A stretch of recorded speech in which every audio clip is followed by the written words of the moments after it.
Party people, how you feeling? Hey, what's going on, everybody? Welcome back to the Papa Jug Podcast. How are you doing on a Friday? I apologize for being tardy if you are trying to watch this live. It certainly was supposed to be live, but I was having a very nice evening out with my family, and they are absolutely worth being late. So, that's what I was doing. What are you guys doing? I don't know. You haven't told me yet. You got to tell me. You got to put it in the chat, and then I'll read it, and then I'll think that you're cool and all that good stuff. There is one small technical glitch. If you are watching this live on YouTube, it is going to be slightly different in format because for some reason, my computer has decided that I don't have administrative access to my folder for episode 5. I can't load any of the things. Like, all we get is the welcome screen, which is right there. Oh, shit. Well, it would be there. It's that. I get that because that's not in the episode 5 folder. I can't access any of the graphics in the episode 5 folder. So fun with me. Yay. Yeah. So we're just going to get through. We're going to push forward. We're going to make a show even though it's not doing what we want it to do. And that is what we're going to be doing here tonight. And I will tell you, it is in the description for the episode on YouTube already. What we had was a completely planned out show. I have to move things because pro streamer. I had a completely planned out show. Everything was great. I knew everything we were going to talk about. All that goodness is fine. And then xQc had to go screw it up. Everything was good. Like woo, yeah. And that, and then xQc was like, "Hey, I'm going to make an announcement today, and now I have to talk about that." Because if I don't talk about that, then clearly I am missing the big story of the day. So this has basically changed a lot. This has changed not only today's episode, but it also has changed sort of the face of the competition between Twitch, YouTube, and Kick. And I include YouTube in there, which might surprise some of you, but I included YouTube in there because it is a very important player in that little trifecta of combat between who is going to pick up streamers and who's going to be the home for live gaming and streaming content. YouTube is a player. YouTube is there, but it's a weird role. So we're talking about that. We're going to talk about xQc. We are going to talk about NICKMERCS. We are going to talk about Pride Month. We are going to talk about the best gaming chair that you can buy. I wanted something light. xQc made it even heavier than I wanted this episode to be. You know, these multimillionaires, they just think they own everything. We're going to talk about the best gaming chair. We're going to talk about the Xbox game showcase. We're going to talk about Starfield Direct. We're going to talk about the brand new partner programs. Now, this is interesting because this is not only certainly an impact to streamers, but it also is a little twist in how they might interact with their audiences. Mostly partners, you know, and people trying to get to partner. For example, this is going to be the part where I remind you, if you are currently listening to this show in an audio format, or you are watching live or a VOD and you are not currently subscribed to me on YouTube, please go do that. It's free. I would love it if you do that. It would be hugely supportive because of what we're going to talk about at the end of the episode. So let's jump right into this. I'm going to go and move us over to what is not a regular slide. There it is at 2:18 p.m. today, Pacific time. Kick Streaming announced on Twitter, I almost said Twitch, announced on Twitter that xQc has joined the Kick Streaming family. Flat out says, "Welcome to the Kick family, xQc."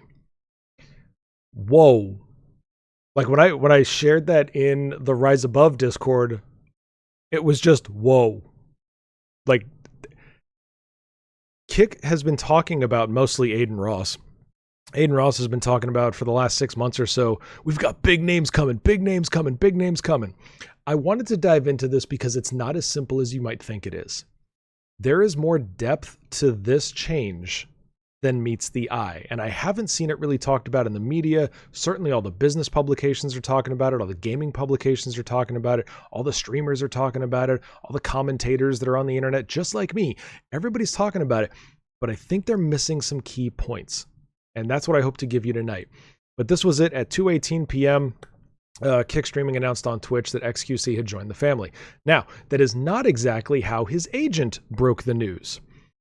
his agent broke the news because the New York Times had published an article. And by the way, for those of you who are not familiar with marketing and public relations and all of that, this is all pre-planned. Okay, it's not like the New York Times broke a story and they were like, hey, we've got an exclusive. No.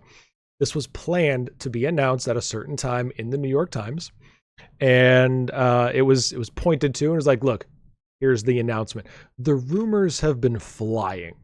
Like I said, Aiden Ross has been talking about Kick signing people for months. They said big names are coming, all of these great things. The problem was a lot of the big names that people were expecting, A, still haven't shown up, or B, haven't gone to Kick. Kai Cenat not on Kick. He just started that new show with Speed Show, and that's on Rumble. Like, it's not on Kick. So everybody was like, is Aiden just bullshitting until somebody signs? Like, what is going on with this? It doesn't really, it's not credible. Okay. This is the big one. Depending on how you look at the metrics, xQc is one of the top 3, certainly, I mean, some could say number 1 in terms of Twitch streamers.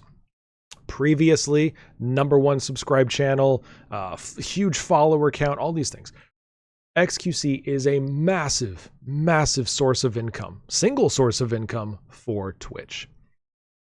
So the deal is this, and I'm gonna show you something that also came in from the news. So here's the New York Times article, which I don't subscribe to the New York Times, so all I get is the headline. Twitch star signs $100 million deal with rival platform. Now, the contract is a 2-year, non-exclusive, $100 million payout. That shocks me. Here's why it shocked me for a few reasons, but not all of the ones you might think. So it shocked me because of the dollar amount. Okay, there are professional athletes at the top of their sport who don't get paid $100 million. And this is a 2-year deal, not a 5-year deal, not a 10-year deal. This is $50 million a year. That's a huge figure. So it makes me wonder, first of all, what does Kick think they're going to get out of him? Okay. And it's an interesting mathematical question for us because obviously we don't know what sort of numbers, xQc is going to produce at Kick. We don't know what kind of viewership he's going to produce. We don't know what kind of subscribers he's going to produce. We don't know any of that stuff yet. It's all sort of flash in the pan guessing games right now. So what we have to figure out is at some point they have to think that they're going to get more than $100 million out of. So let's say $101 million. That's what they think they're going to get out of xQc. All right. How do they think that's going to happen? Because of a part of the deal that I have not seen covered anywhere. Nobody seems to have, I mean, it's probably not known at this point, but the deal is this. How do I put this?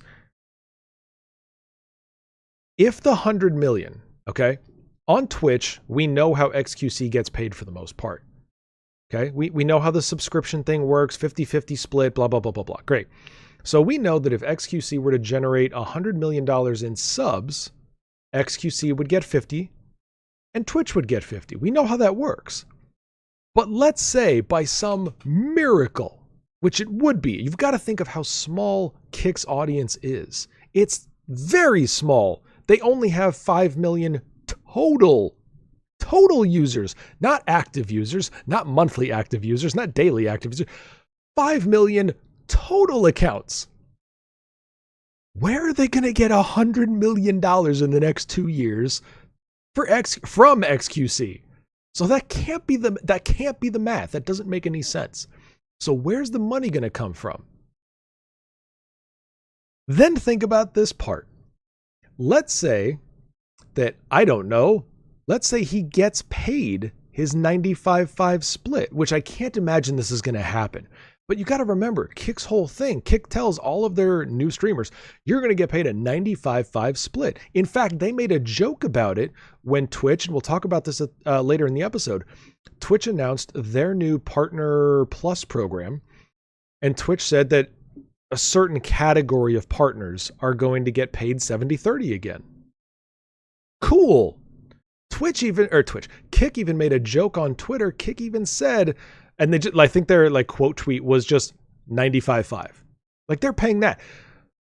Even if the payout for xQc is from the 95.5 split, where's Kick's money? Just to support xQc's bandwidth is going to be a significant sum. Lots and lots of money. So I'm a little... The numbers are funky. But this goes back to, if you remember, if you watched episode 3, on episode 3, Mr. Jinxie and I talked about Kick. We talked about Kick as a platform. We talked about Kick as a home for streamers. For a variety of reasons, we advise streamers to be very, very cautious when moving to Kick.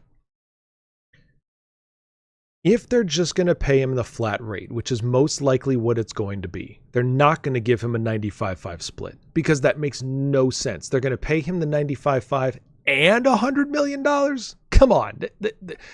No, there's no logic to that. It doesn't make any sense. So let's say they've eliminated as part of this contract.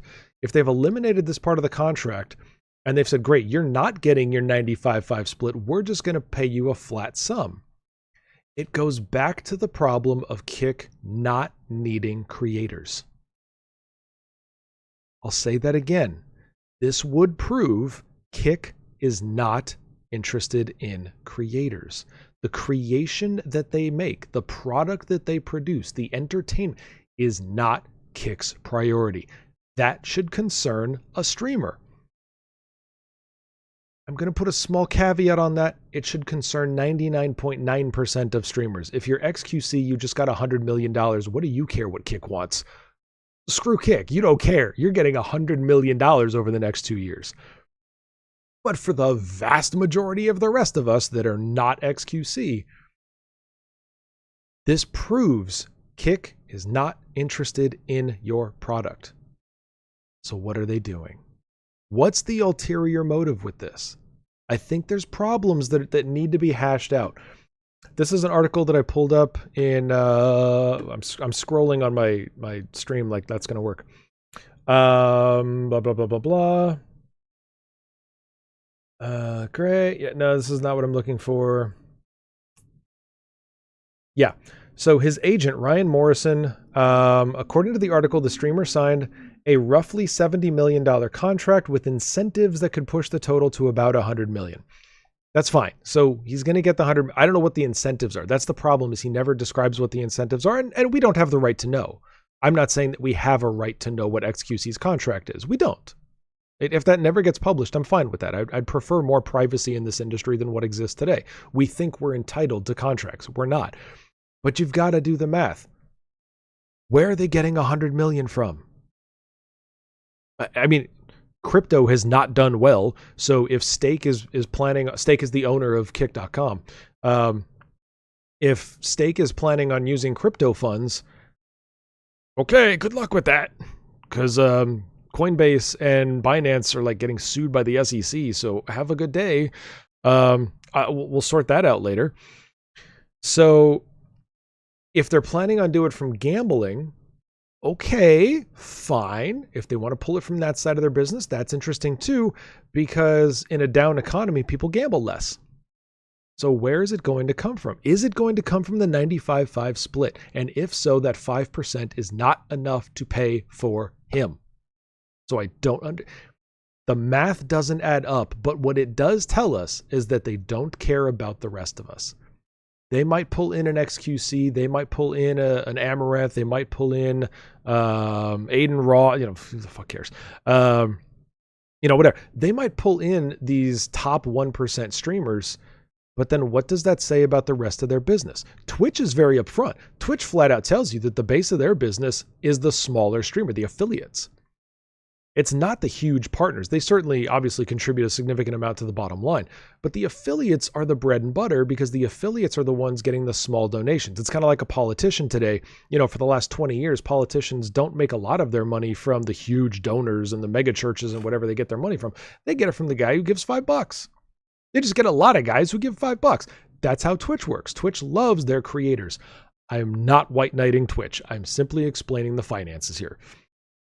So there's that, but Like, okay. If they don't care about the rest of us, A, the rest of us make up a significant amount of the viewership. B, on Twitch, and also if YouTube were to do the math on it, we would probably see that the smaller streamers are the ones that bring in, a significant chunk of the money. Where does that leave a small streamer on Kick? I think this just proves what we discussed in episode 3. They don't need us. And if they don't need us, then that means they're not going to be invested in us. They're not going to give us the tools to succeed. They'll give xQc the tools he needs to succeed. Maybe. Not that it takes much. But what about the rest? That's a problem. So there is this interesting line that says this is a massive step for not only creators, but for Kick in the war of the platforms. This is unlikely to be the final battle either.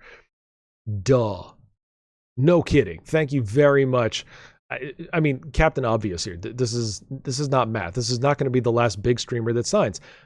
But the same the same went down with Mixer. They signed big names, huge names. Ninja. They signed Ninja. Still failed. It wasn't run properly. And the guys over at Stake, they don't know what they're doing with the streaming platform. Trainwrecks does, but Trainwrecks is a streamer. Aiden Ross is just a train wreck. I still see so many warning signs. And if you've gone to Kick, I hope it works for you. I am not platform centric. I don't give two shits about Twitch. I don't give two shits about YouTube. Everybody should go where their audience wants them to be. You have to meet your audience in the middle if you're a streamer.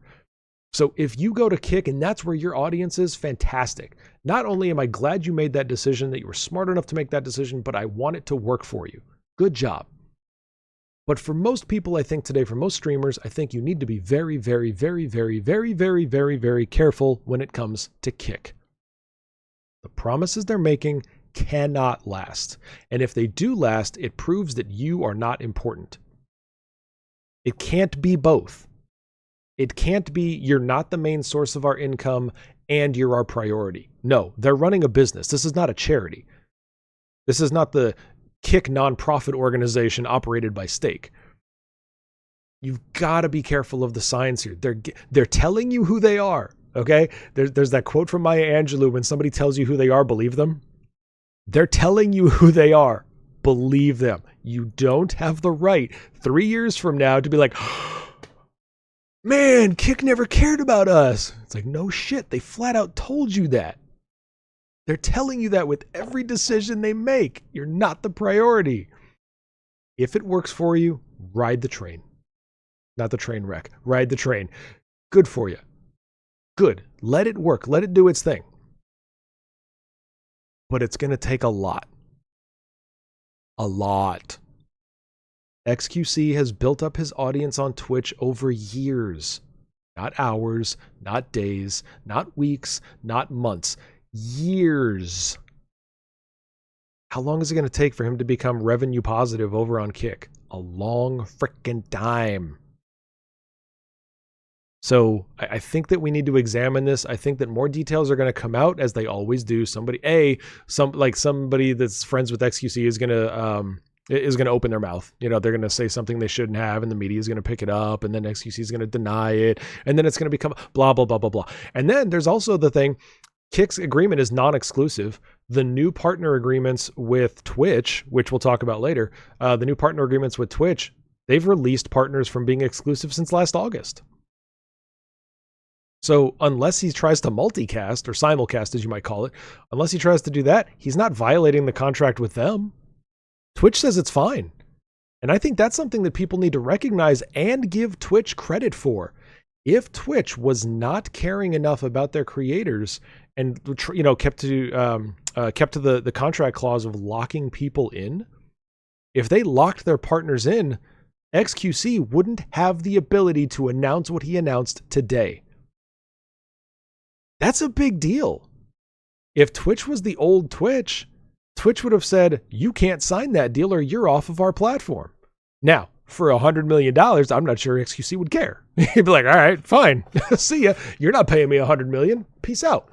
So that's a whole thing, but I think Twitch deserves recognition. They gave their partners the freedom to have contracts like this. Now, are they happy with xQc today? Probably not. Let's take that as a given. Twitch is not having a good afternoon. Okay. Their partner program is having a meeting. Okay. There is an offsite Tiger team happening right now going, what the hell are we doing? And they'll do their thing, but it is. So like I said, I think there are some parts to this deal. Everybody is focusing on the $100 million. I don't think that is the main part of the story. Everybody is focusing on the fact that xQc has signed with another platform, and that is Kick. I think that's part of the big deal, but I think what we need to focus on as both viewers and for those of us who are streamers, I think we all need to look at this and realize there's something else happening here, and I think it's sharing a part of the Kick problem. I think it's revealing a part of Kick's priorities. I think it's confirming some of the worst fears for those of us who are looking deeper into this. And I think that for creators, you need to be very cautious. For audiences, if you enjoy the Kick experience, which still in my brain looks like a Twitch clone, I don't understand it. But if you are enjoying the Kick experience and you enjoy, following content creators from Twitch or YouTube over to Kick, go do it. Great. It's not as big a deal for you, except for the fact that you have a much smaller audience to be a part of.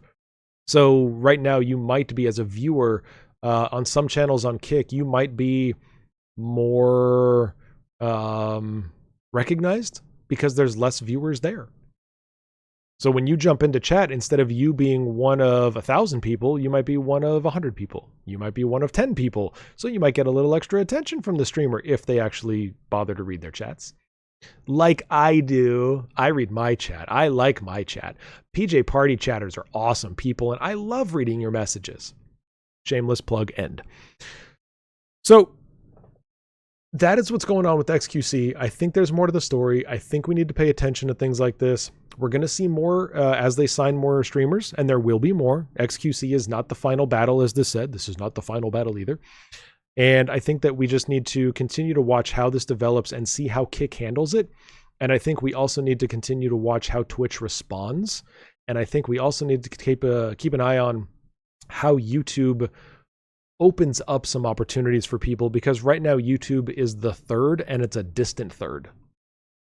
Like, even when you've got Kai Cenat like talking about Rumble and stuff, and it's like, dude, why are you on Rumble? No, do not be on Rumble, please. For the love of God, don't be on Rumble. But even people are talking about Rumble in the same breath as YouTube. That should embarrass Google.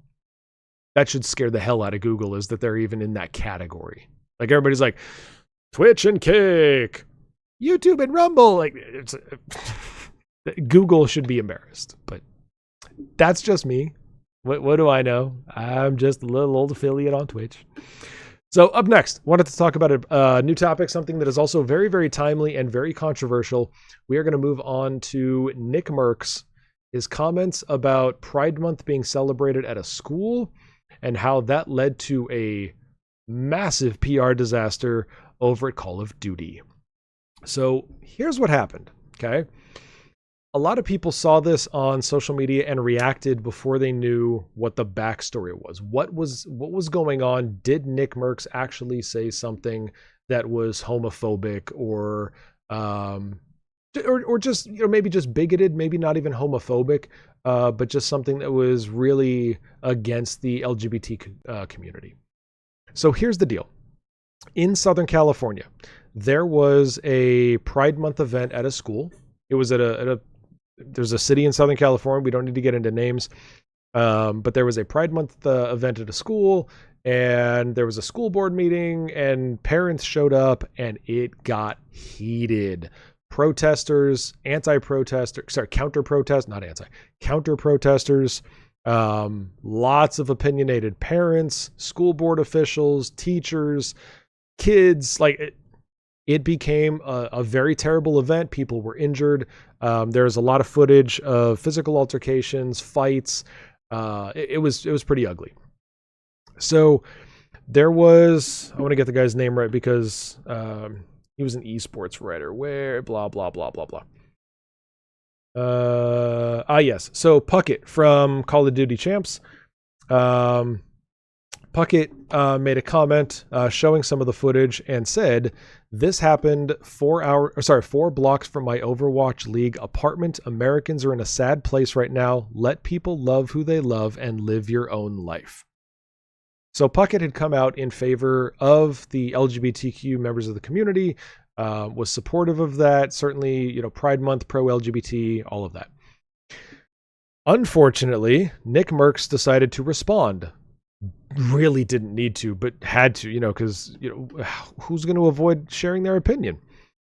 And what NICKMERCS said, by the way, NICKMERCS is on the FaZe team. The FaZe clan is having an issue right now. I don't know if anybody's heard, but we covered that in a recent episode. FaZe clan is having issues. He had a 2-sentence reply. "They should leave little children alone. That's the real issue." It's not hard to figure out what he meant by that. In other words, to make a comparison, he basically followed the Florida law that is sort of colloquially named "Don't Say Gay." The idea behind the law is that until a certain age, you don't need to discuss anybody's gender identity, sexuality, just the way they identify themselves. It doesn't really matter what it is. We don't need to get into that with kids. And for every state or county or city or whatever, it's always a different number. It's when they're in elementary school, or it's before they're 13 or 14 or 16 or high school or whatever. There's always an age. There's always some just sort of ad hoc idea thrown together that says before their 13th birthday, they can't handle it. The day after their 13th birthday, they can handle it. Whatever. Fine. But basically, NICKMERCS he went down that path and was saying they need to leave the little children alone. In other words, don't worry about anything involving the LGBTQ community or kids. Little children. I'll use Nick's words, little children. I don't know how many members of the LGBT community Nick knows, but every gay person that I've known, everybody who falls into that category, they've all pretty much known since they were kids. It's not like they suddenly, got their driver's license and decided, "Oh shit, I feel gay." Wow, that's not how that worked. I don't know anybody that's done that. I'm not saying it's not possible. Certainly every member of the LGBT community has a different story to tell. They have a different experience, a different life. I'm not saying that they're all the same. What I am saying is that all of the ones that I know, this has been, and this is documented through multiple psychological studies. This is documented through multiple, oh my God, I just forgot where you study the studies. My wife would know this. She's smart about this stuff. I forgot what they're called. It's like a meta study, not a meta study. It's something else. It's like a macro. It's like a macro study. Anyways, it basically confirms that these are feelings of identity that begin early in life. It's an early thing. It is not something that you discover when you suddenly hit puberty. So they should leave the little children alone. The problem with Nick's statement, if you just take it at face value, let's assume for this part of the conversation that Nick is not being anti-gay. He is simply expressing an opinion on when he thinks children should be exposed to conversations about gender identity and sexuality and related topics. If that's the case, it's just ignorant. It's like telling children you shouldn't talk about parents. Why? Because they're not parents? Like what logical sense does that make? You can craft almost any conversation to be age appropriate. You don't have to sit down with a 6-year-old and explain the intricacies of same-sex relations. Okay? That's not something you have to do. You can make it age appropriate. Nick was just like, nope, pretend it doesn't exist. We don't have to talk about it. And it's just ignorant. It makes no sense on its face. You can have a conversation with a child.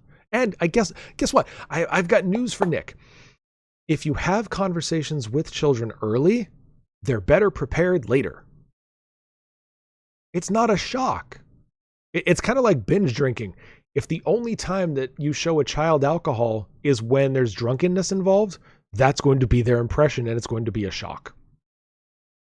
If you don't let them touch alcohol until the day they turn 21, trust me, there will be some alcohol abuse later. It's coming. It doesn't make sense to say that we're not going to discuss this topic with children because they're too young. No, why don't you just have an age-appropriate conversation? Now let's take that benefit of the doubt away. Let's strip that from Nick's comment, and now let's take Nick's comment for probably what it was. Let's not talk about gay people. You got to remember, gay or lesbian or bisexual or transgender, it's not an obtuse, objective thing. It is a person. It's a human being. And Nick's message said they don't exist until the kids are ready to learn about it. If they have a gay parent, or if they have a gay uncle, or if they have a lesbian teacher, or if they have an asexual, I don't know, priest. How about that? Let's talk about that. Since, Catholic priests can't have sex. Let's talk about that. Let's talk about that as a part of your sexual identity or your gender identity. Let's have that conversation, Nick. That's right. You have to have it because that's human beings. Nick's comment flat out said, let's pretend they don't exist for little children.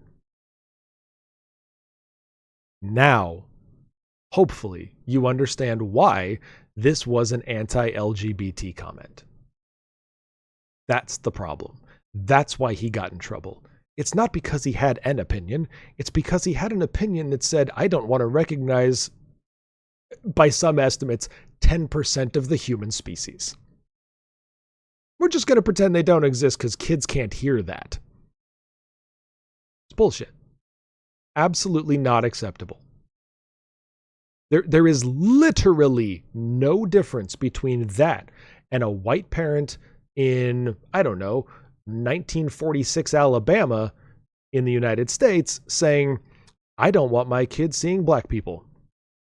And I think we all know that the words black people were not what they were going to use. There's no difference. Don't say black.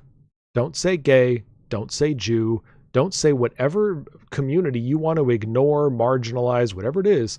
That was the problem. So now, what was the fallout? Fallout was fairly prompt. Activision, the owners of Call of Duty, said, we are removing the NICKMERCS cosmetic set from the game. Because he was such, obviously FaZe Clan, but Nick had his own cosmetic set in the game. They pulled it. They're like, whether you bought it, I don't know if you had to buy it or download. I don't know. I don't play Call of Duty. This is a great question for my friend Captain Morgan. Not the alcohol brand, the streamer. However you got it. I don't know how you get these things. However you got it, gone. It is removed from the game. It is no longer visible because, as they said, and I should read their quote. Let me be fair here. I do want to respond, or I want to give you NICKMERCS' response to all the backlash that he faced. Quote, I don't have any quarrel with people on the internet. Bullshit. Of course you do. You're a human being. You have a quarrel with somebody on the internet and a lot of them. So let's move beyond that obvious pile of crap. It wasn't gay. It wasn't an gay tweet. That wasn't what it was. If you think that I hate you because you're a certain way, couldn't even say who they are. Because you're a certain way, you couldn't be any more wrong. If I rephrase that and said, if you think that I'm a racist because you're a certain color, you couldn't be any more wrong. That's how that comes off. No. Keep digging the hole, buddy. Somebody handed you a shovel and you just dig in, man. The grave is getting so deep. So that was his reply. Then, a matter of hours after Nick's response to the controversy, players noticed that his operator bundle was no longer available in Call of Duty in either Warzone 2 or Modern Warfare 2. Activision Sue confirmed that they had removed the skin, quote, due to recent events, unquote. So, yeah. Quote, we are focused on celebrating Pride with our employees and our community. That was the final end of their PR statement regarding the removal of his, whatever the fuck they called it, operator bundle. So it was that simple. It was, we are not going to have that relationship. We're not going to have the custom cosmetic operating bundle. We're not going to have that for somebody who is anti-LGBTQ. That was Activision's position. All done. It has not gone over well. Nick got in a shit ton of trouble for his original comment, and then Activision got in a shit ton of trouble for what they did. I think it was Dr. Disrespect was one of the first ones to come out and basically said, I'm done with Call of Duty unless they put back the operator bundle. Yeah. He was just like, nope, if this is what you're going to punish him for, I'm not playing your game. For anybody, and like I said, I don't play Call of Duty, but even I knew, I was like, whoa, okay, that's going to hurt.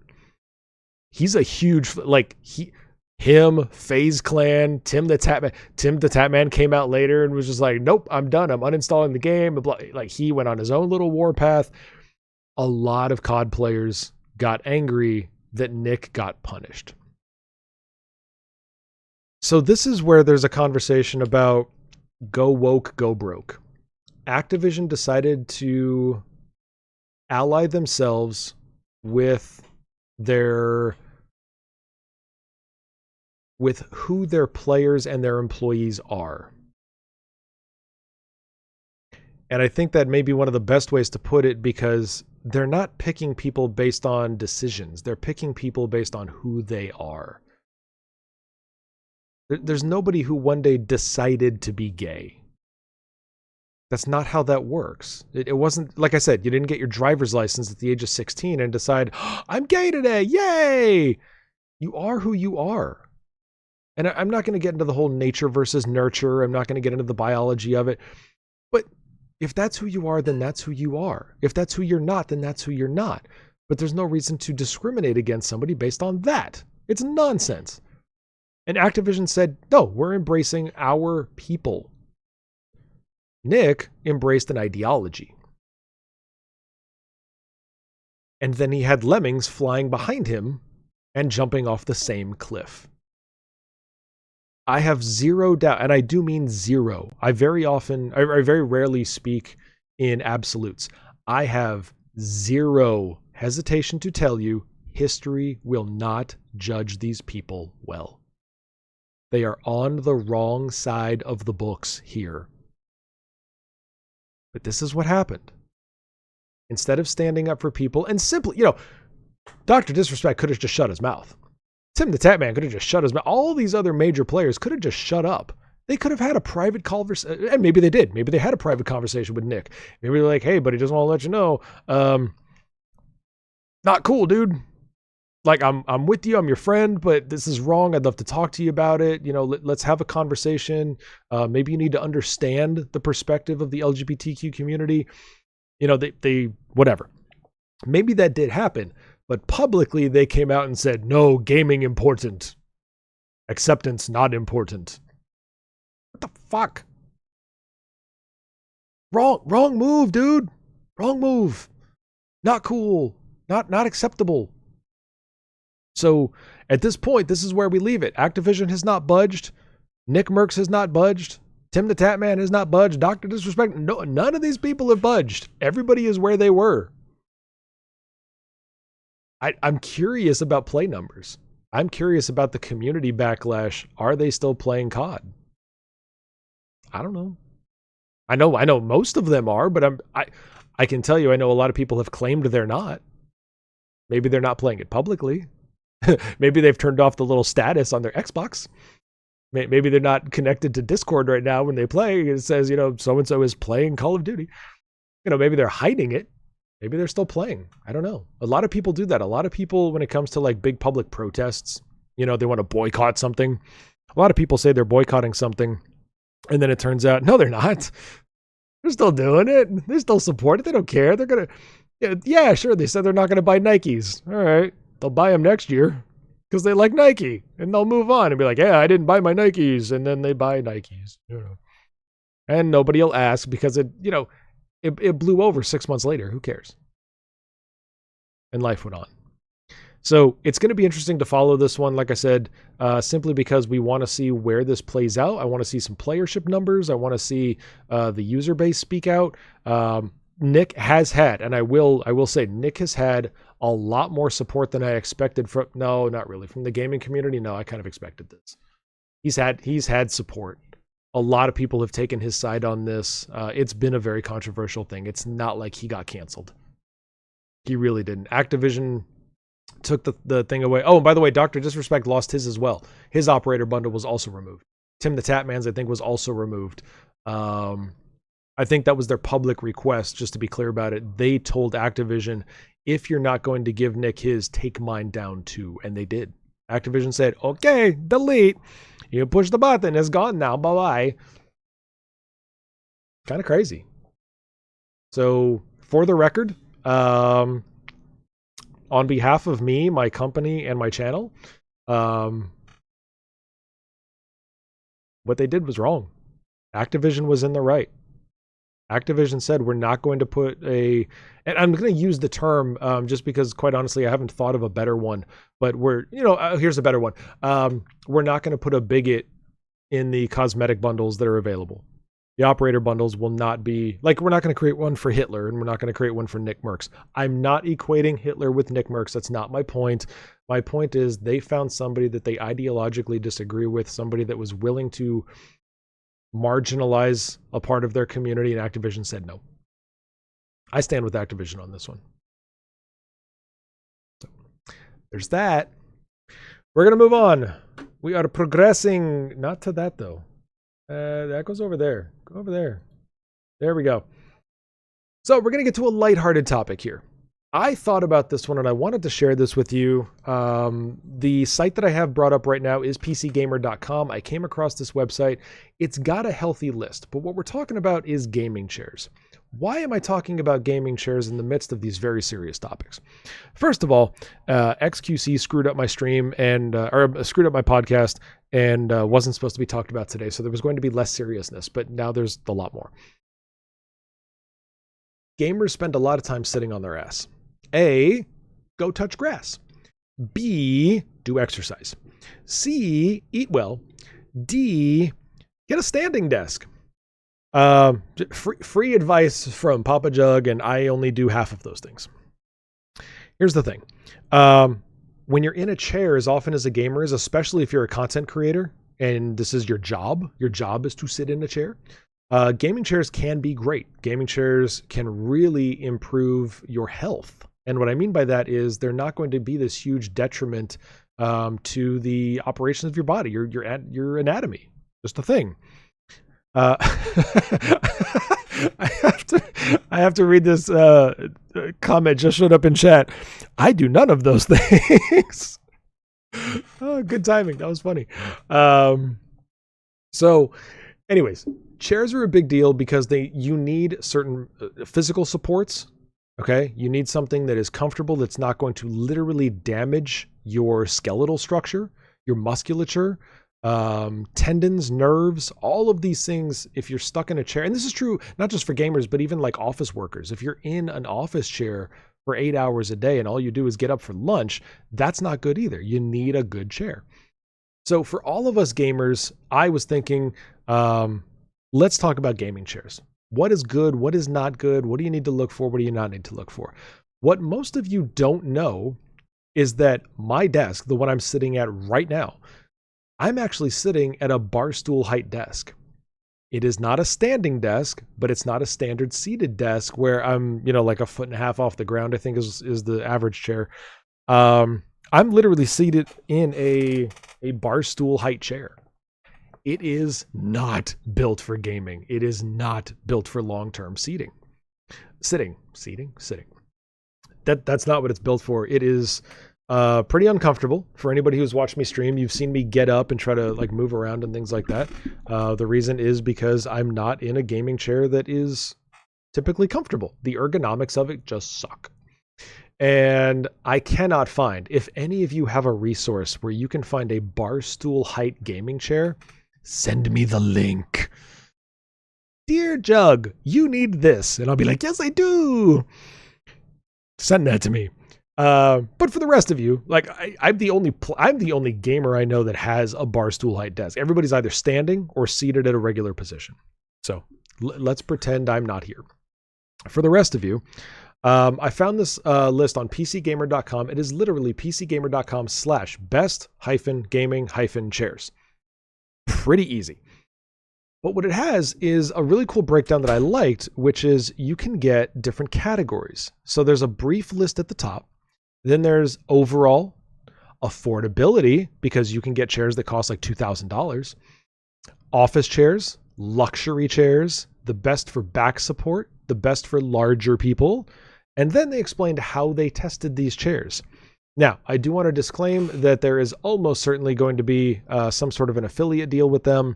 But, if you click these links, I'm sure they get paid. And I left my water somewhere. God damn it. I'm going to be thirsty for the rest of this episode.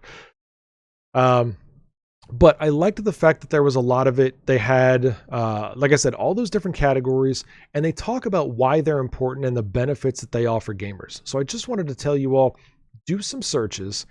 Don't just get a cool looking RGB chair that lights up your ass. Okay. Don't just get the cool chair that creates a halo around your head. You're in this thing for a long time. We are talking about your health. It's not just comfort. It's not just looks when you're on camera. We're talking about health if you're on camera, if you're a content creator. So I really, really encourage you, find lists like this, go through their testing methods, make sure that it's something that makes sense. If it's just like, hey, we tested and we wanted to see which one was cheapest. Yay. That's not cool. No, there needs to be some actual testing based on ergonomics, physiology. How is this going to function for you for long periods of time? And what are the downsides to it?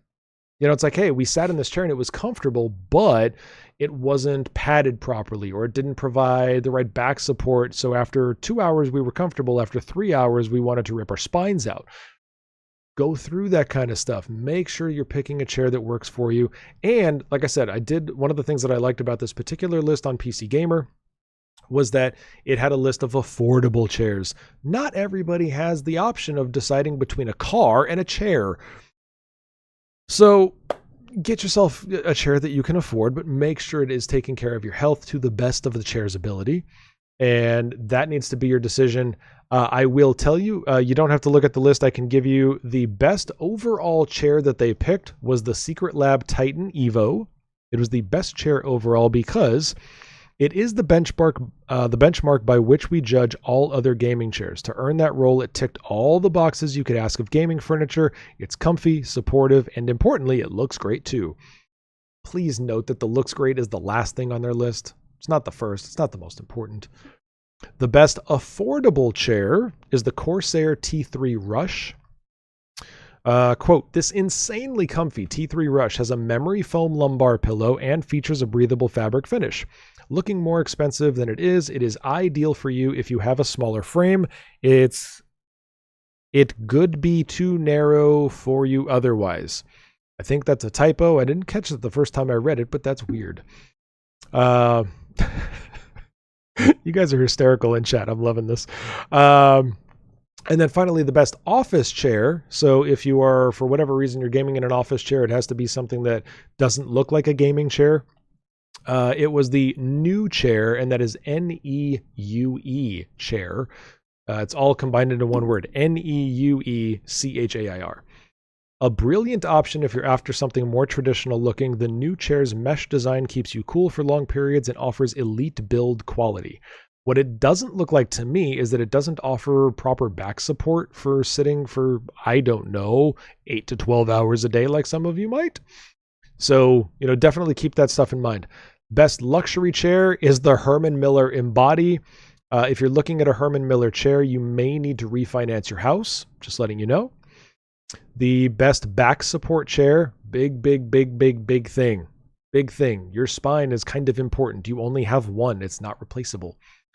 The Noble Chairs Hero was the best back support chair. Noble Chairs is the brand name and the chair is the hero. And finally, the best for large people was the Kaiser 3XL. The funny thing is, from the picture, it doesn't look like it's much bigger than any of the others. Like, if they hadn't said it was for big guys, I would be like, all right, whatever. But it comes in two sizes, large and extra large. The Kaiser 3 is the best gaming chair for anyone who finds most chairs too tight or too flimsy. It's big, it's solid, it's comfortable, it's genuinely amazing. What I'm going to do is I'm going to put links to these chairs in the show notes for this episode, both on Discord, on YouTube, and then also in the audio files. So if you're listening on Spotify or Google or iHeart or whatever, you'll see them there too. Those are going to be affiliate links. I promise you that. It is a very easy and convenient way that costs you nothing, but it does support the PJParty community, and I would love it if you could use those links if you decide to buy a chair. But I will create links for all 6 of those chairs. I don't think there was more. Yeah. I will create links, and if you are looking for a chair, please use that link, and I would love it if that's how you bought it from Amazon, because that would help me. Thanks. Appreciate it. We are going to move on to the Xbox Game Showcase. I took notes, people. I had said that I was going to live stream it, but I did make a change at the last minute. I did not stream it on Twitch. I streamed it in my Discord. If you are interested in joining the PJParty Discord, there are links in every single episode show notes, both on YouTube and on all the audio sites. So please, you are welcome. Join the PJParty Discord community. You can have conversations with gamers, content creators, artists, photographers. Like, it's a great community of people that I'm really happy with. They are a very positive group. They are a very supportive group of each other. Not just me. Nobody cares. Screw Jug. Nobody cares. But they support each other. And it's a lot of fun to hang out there. So if you want to join the Discord, please do. But that is where I streamed the Xbox Showcase. Now, I counted, and I must have missed one, I counted 26 games. According to the summary from Xbox, it was 27. So I don't know what I missed, but whatever it was, it was. I would love to know what you thought of the Xbox Game Showcase. Did you like what you see? What titles were your favorites? I'm going to tell you what mine were. Starfield! Sorry. Got ahead of myself. Starfield.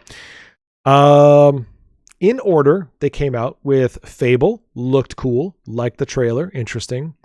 South of Midnight. This was an interesting one. I kind of got like, Tatiana and the Frog or whatever. I kind of got the, it's very Bayou, kind of Southern. Like I said, South of Midnight. Fascinating art style, almost a claymation-y, but like really advanced. It was quite beautiful. Very cool. The dead guy kind of gave me, what was that movie about the dead guy? Encanto? No, the one with the animation. The other one that nobody watched. The little kid was a little Mexican guitarist. Shit. Whatever. Fun movies. I like the movie. I just can't remember the title. Then there was Star Wars Outlaws. Outlaws looked cool, and from what I understand, and I didn't really notice this in the trailer until it was pointed out to me, there's no Force in it. It's not the Jedi, it's an outlaw. So, interesting story idea. I like that. 33 Immortals looked cool, comes from Thunder Force. That is a 33-player co-op game. Interesting. 33 Immortals looked like a good art. The Payday 3 trailer was cool. However, the Payday 3 trailer really gave me the Dark Knight vibes. I really thought like I was watching some new version of the Joker robbing the bank. I know certainly I think we all know what the Payday series is and what it's about and what it looks like, but I really got Dark Knight vibes when Heath Ledger was robbing a bank. So that's just me. Then the trailer for Avowed came on and I was just kind of like, meh. I didn't care much for Avowed. As chat just pointed out, it's Star Wars Outlaws is Space Cowboys Star Wars. I'm sold. Space Cowboys, Jug's there, got it. But Avowed, I don't know if it's your thing. Cool, it wasn't mine. Then we had the one that really grabbed my attention the moment I was like, "What am I looking at?" Sea of Thieves: Legend of Monkey Island. produced with Lucasfilm. Interesting. But yeah, it is their brand new. It's not an offshoot. It's a new storyline that you're going to be able to play in the game. But it is Sea of Thieves: Legend of Monkey Island. And for those who don't know, I started my streaming career playing Sea of Thieves. That was what I played for like the first year and a half of my career. That was the only thing I played for the first year and a half of my career. Such a fun game. Love it. Unfortunately for me, just personally, the community wasn't really there to support me continuing streaming it. Plainly speaking, the income wasn't there. The community wasn't showing up. And there were changes in the game and in the community that just made it more split. Like you were either watching big partners or you weren't watching anybody. A lot of smaller streamers for Sea of Thieves, like their audiences just vanished. Like we don't know where they went. People just got tired of the game is my thought. So they weren't really watching it because they weren't really playing it. So I don't know what their player numbers are. But even with all the new content, like it's not really bringing the people back. So that was ultimately I left Sea of Thieves, but still beautiful game. I love what Rare has created with it. And I was really excited to see Legend of Monkey Island. Thought that was pretty cool. Then it came to Flight Simulator 2024. Looks beautiful, of course. Flight Sim is a fantastic franchise. Hellblade 2, Senua's Saga. Really long cinematic. Cool looking. I don't really care about Hellblade, but I know a lot of you have been waiting for Hellblade 2. Senua's Saga, the trailer looked cool. Couldn't care less about the game here at Papa Jugland. Like a Dragon. Funny ass trailer. I was died. That was such a great trailer for Like a Dragon. Tons and tons of fun. I liked that one. Fallout Atlantic City. Good trailer. Interesting. But I was kind of confused because it was now and coming soon. I was like, there's a contradiction. It can't be both. So which one is it? But Fallout Atlantic City looked good. Path of the Goddess. Interesting. Again, it's another kind of like a JRPG, very Japanese style, and not totally my thing, but I do appreciate the beauty of it, so that was cool. Big one that a lot of people were waiting for was Forza Motorsport. Comes out October 10th, or for those of you in the rest of the world, 10 October. Forza, beautiful. Again, graphics were amazing, visually stunning cars, racetracks, all of that stuff. Forza looked great. Elder Scrolls Online, the new Necrom, that is also this month, comes out in June. Overwatch 2 comes out August 10th. Basically, they've abandoned the campaign idea, and this is what you get. All right. Persona 5 Tactica. Again, not really my thing. And then we got to the big Starfield trailer, which was amazing. I put a lot of check marks, lots of check marks, lots of positive. Yeah, plus, Starfield. I am super stoked for Starfield. I have made my pre-order of the game. It is the premium digital edition. I will be playing it prior to its September 6th launch. I believe we're supposed to get it September 1st if we did the pre-order premium edition. So I am looking forward to streaming that with all of you. I will be streaming that on Twitch. So if you don't follow me on Twitch yet, please go do so. It looks to be a visually beautiful game.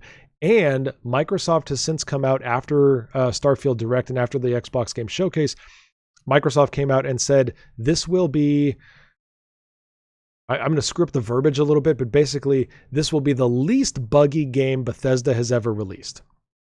Now, that's kind of a low bar because Bethesda games are known for releasing in crap conditions. So it's like, well, the least, that's kind of like being the best looking ugly person. Like, you're still ugly, you know? So we got to see what that is. But, you know, there's always the modder community that's going to help things out. And Microsoft has, I think, from what I'm hearing, Microsoft has learned a lesson from the Redfall release. Microsoft is getting much more actively involved in these final steps because they want this to work and not be another Redfall failure. So there's that. Then there was a thing that I think was called Goop. I'll fucking know, whatever. It was interesting, but not interesting enough for me to care about it.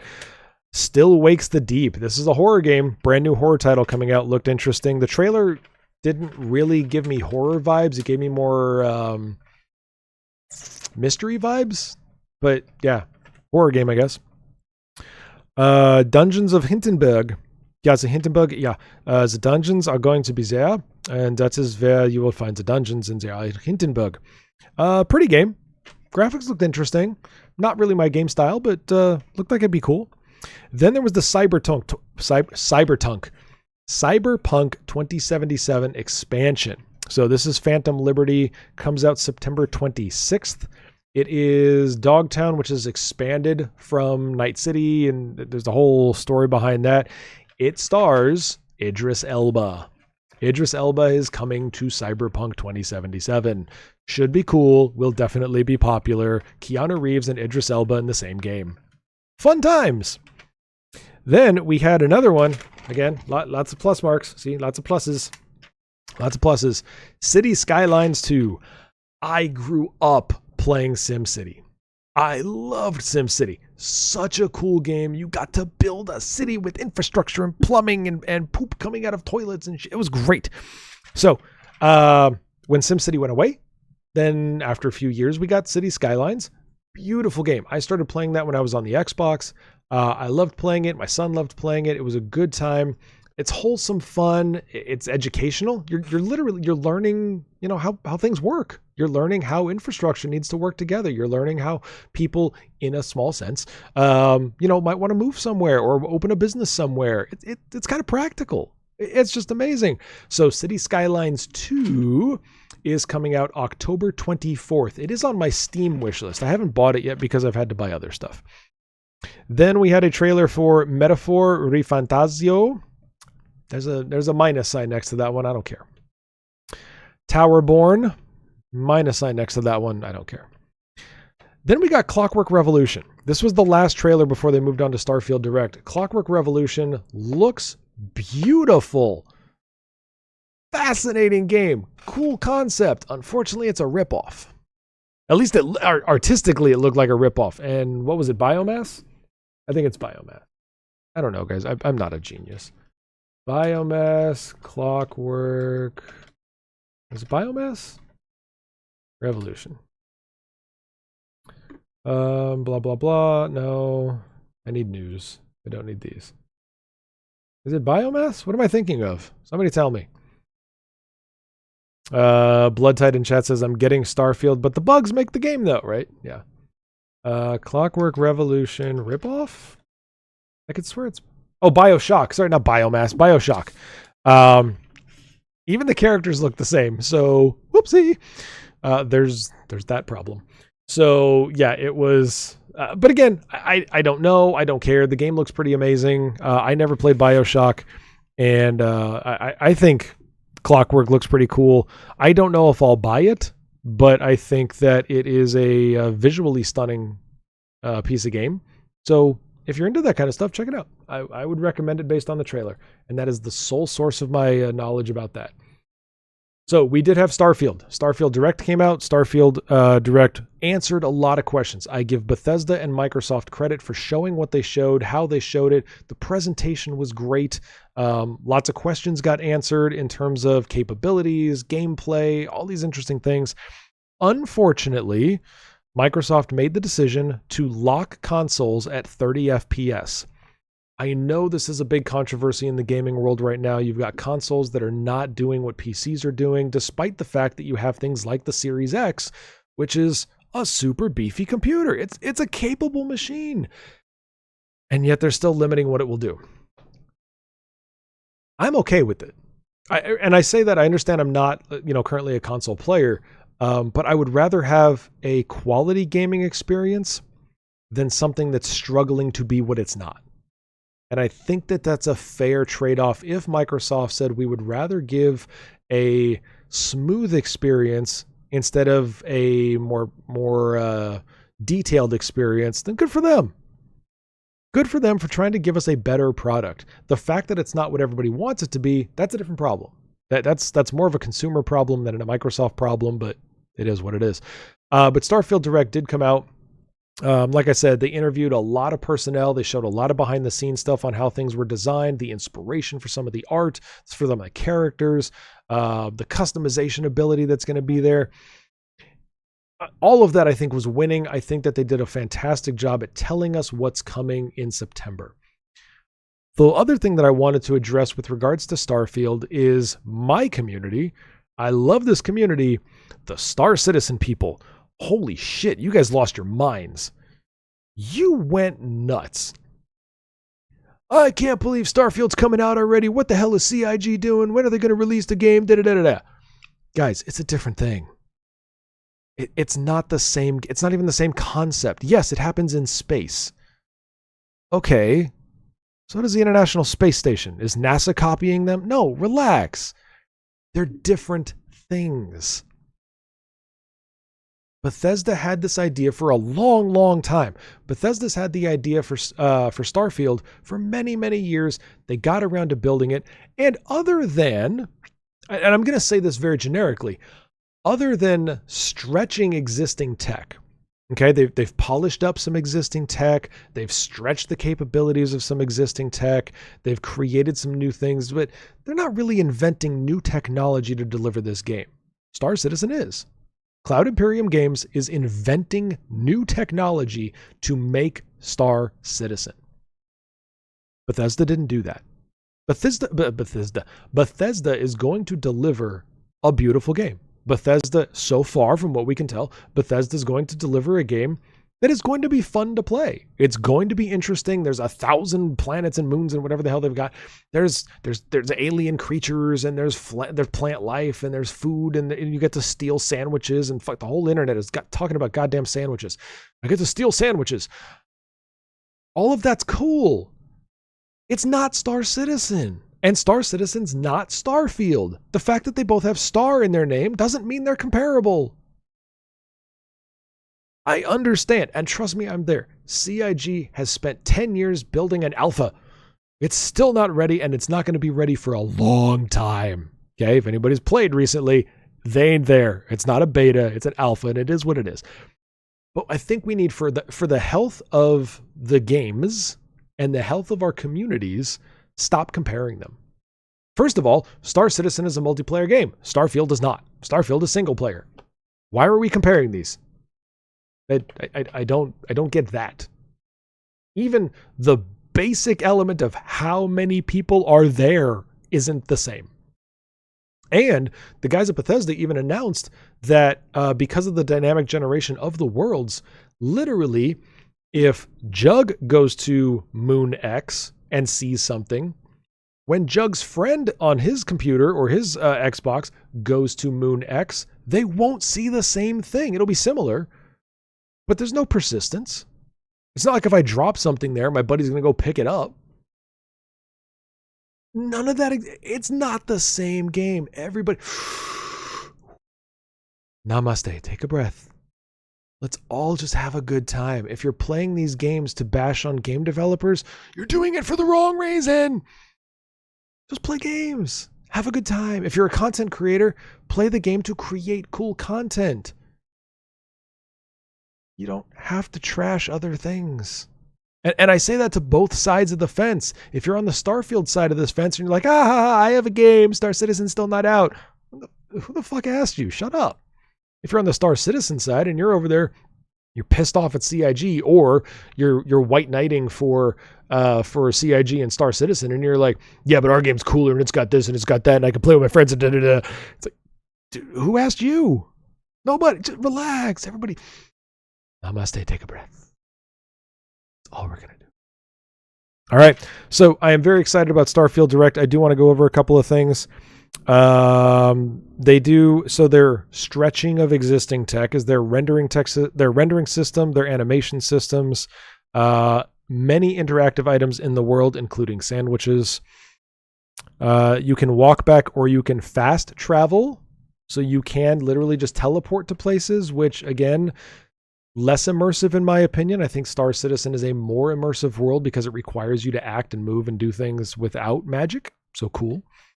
The one thing I liked about Starfield with the visuals of it, not so much the worlds and the moons. I thought those were slightly less realistic and almost more comical than I wanted or expected. I'm still cool with it. The whole, what they call NASA punk. Why are people in the 24th century still wearing cowboy hats and cowboy boots? Like, I'm down for it. I am the space cowboy. I get it. I am the Red Dead guy. I am the Star Citizen guy, and I will soon be the Starfield guy. I'm down with the look itself. I think it's cool, but why is it there? It's just like so random. It's like you couldn't decide. Are we Star Trek? Are we Star Wars? Are we Babylon 5? I don't know. Put a cowboy in there. It's just like, how? What is the lore for that? Did somebody find their great grandfather's old war chest and was like, cool, I'm putting on Papa's stuff? Whatever. I was dying. I thought it was cool, but they call it NASA punk, and I thought that was fun. There's gravity differentials on each planet. They call it lo-fi meets sci-fi in terms of the presentation. Character presets. So the characters are very, very customizable. The presets, there are 40 of them, and then you get to customize from there. There was one that I called the Neon Street Rat. So we're definitely going to do that. And I was having great chats in my Discord with the PJParty community about Neon Street Rat. You can hire a crew of NPCs. The ships, for the most part, are based on animal shapes. Thought that was interesting. Let's see. Power allocated, don't care. Ships that don't care. There was one character that I was like ethnically concerned about. It looked like he was wearing a Maori face tattoo. And I was just kind of like, did you just appropriate that? Like, maybe not cool. I don't know if it actually meant something. I'm not going to be offended on someone else's behalf. But if it is an actual Maori tattoo and it's not an actual one and it's just the style of one, really not necessary to do that. So anyways, all the things that you want, all the pre-order stuff is available. If you want to get the digital edition, you can. If you just want to get the base game, you can. They both come with a couple of extras right now, like cosmetic stuff. You can also get the Constellation watch. It is a functional watch, beautiful thing, by the way, and it syncs with the time in-game. Headphones you can get. And what's the other thing? Oh, the controller, the Xbox controller, beautiful. One of the best Xbox controllers I've ever seen Microsoft make. Give them kudos for that one. So there's that. Last thing I want to talk about tonight before we get out of here there were two very big announcements from Twitch and YouTube, and they were just about back to back, and it was changes to their partner program. As I said at the beginning of the episode, if you are listening to this in the audio format or you are watching a VOD or live and you don't currently subscribe to my YouTube channel, please do. All you've got to do is go to youtube.com/@PapaJuggernaut. Just hit the subscribe button. Make sure you click the bell so that you get the notifications when I go live. And that helps. Why? Because YouTube has announced a change to their partner program that almost cuts the requirements in half.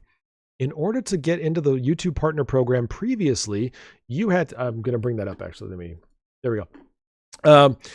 You had to have 1,000 subscribers, which is not easy to get. 1,000 subscribers. You had to have 4,000 watch hours of your videos, and then 10 million or 10 million hours watched on your shorts. Your YouTube shorts, not the pants that are cut off at your knees. Jinxie wouldn't know about that because Jinxie doesn't wear pants. You had to have those requirements. That's not easy to get into the partner program. But when you join the partner program, a lot of opportunities open for your channel. And that's what I want to do for the PJParty community. I want to start opening some of these opportunities for us so that the channel becomes more functional. Now, YouTube has announced a change. YouTube has now said, what we're going to do is we're not going to let you have the ad revenue yet. If you want to share in the ad revenue, you still have to do the 1,000 plus the 400 or the 4,000 plus the 10 million, blah, blah, blah.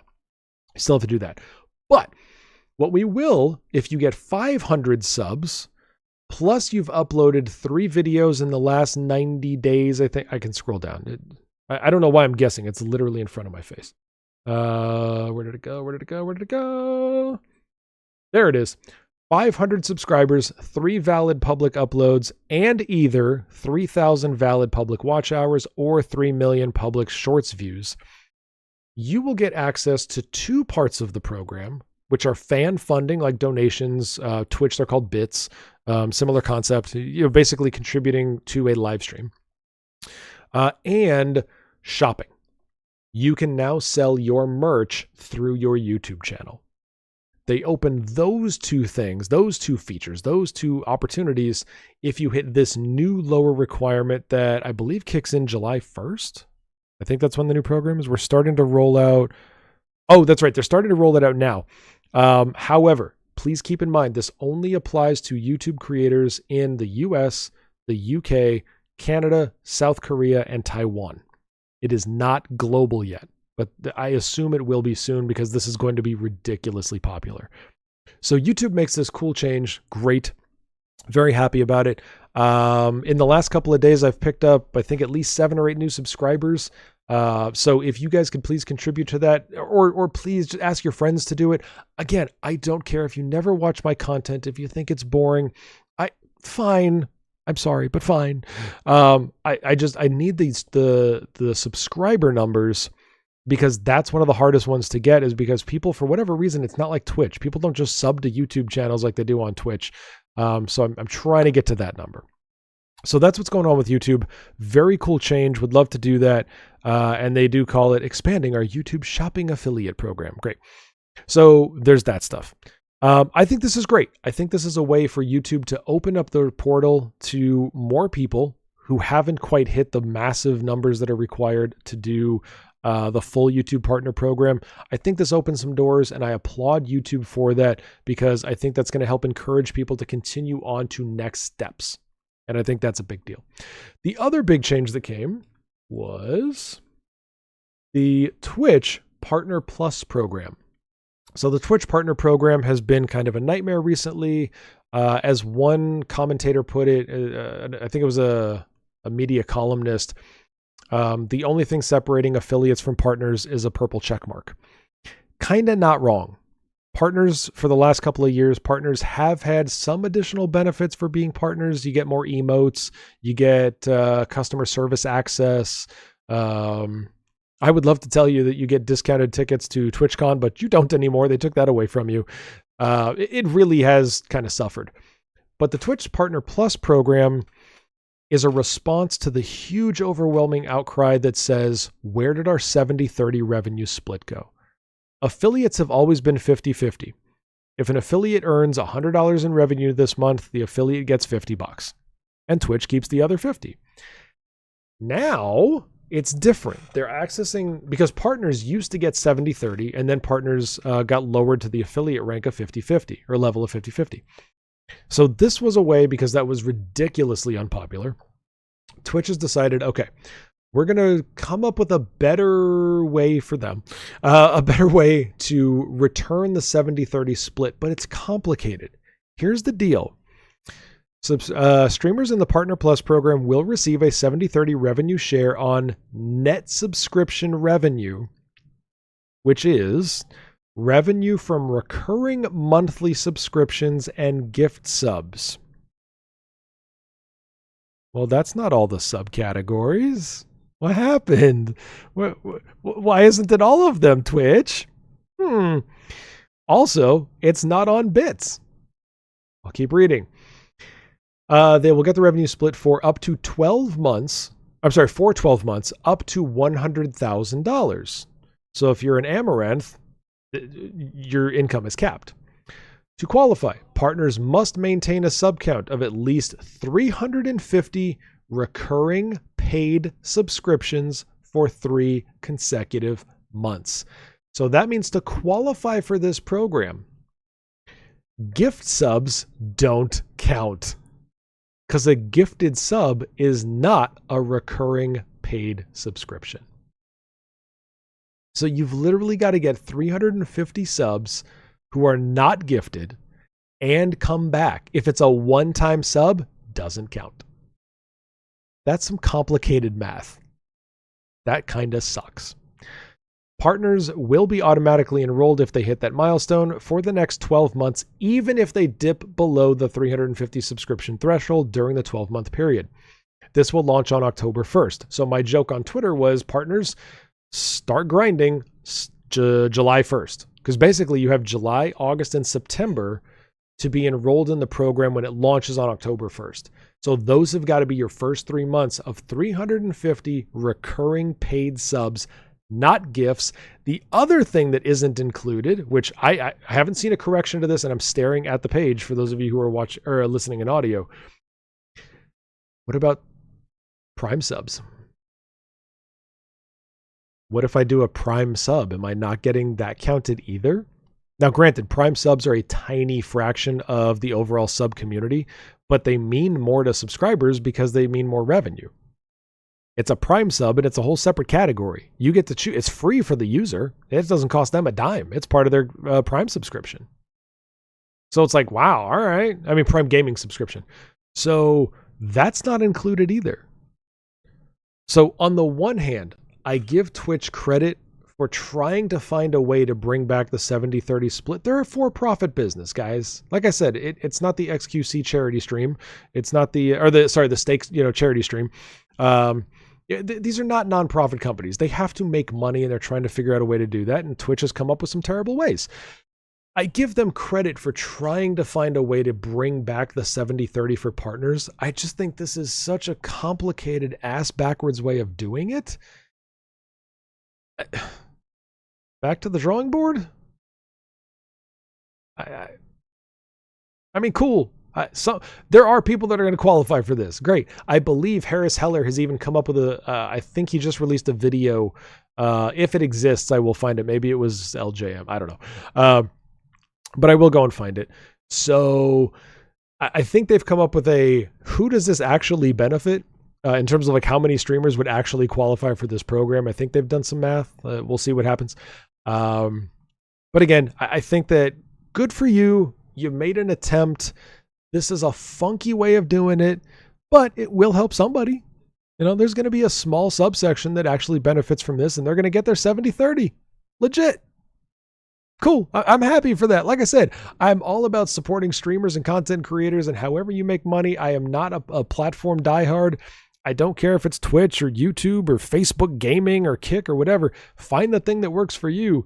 But when I see business decisions like this, as somebody who has owned businesses for 20 plus years, as somebody who works and has been an active professional marketer on a large scale for almost my entire career, I see stuff like this and I'm just like, you're missing the boat, guys. This is not it. This is not the announcement you think it is. This is the please shut up, we're trying. And that's not what you need right now. With all the controversy you have, and as of a few hours ago, you've now got your second biggest streamer over on Kick. Twitch needs some assistance here, and I don't know where the restrictions are, but it's not helping. So that is where we're going to leave it tonight, ladies and gentlemen. I do appreciate all of you who hung out in chat. Thank you very much for your comments. Thank you for the laugh, by the way. That was a great Space Cowboys thing. If you're listening on audio, please go subscribe to the YouTube channel. I appreciate it. And as always, you are welcome to join the PJParty Discord. The link is in the show notes. Go check that out. And I will see you all next Friday, but I will be streaming live on Twitch on Monday night. As always, we are back in Star Citizen. So you can check me out live on Twitch on Mondays, Wednesdays, and Thursdays. And between then, you'll find me on social media. So go have yourself a good morning, a good day, a good night, whatever it is for you. And I will see you next time. See ya!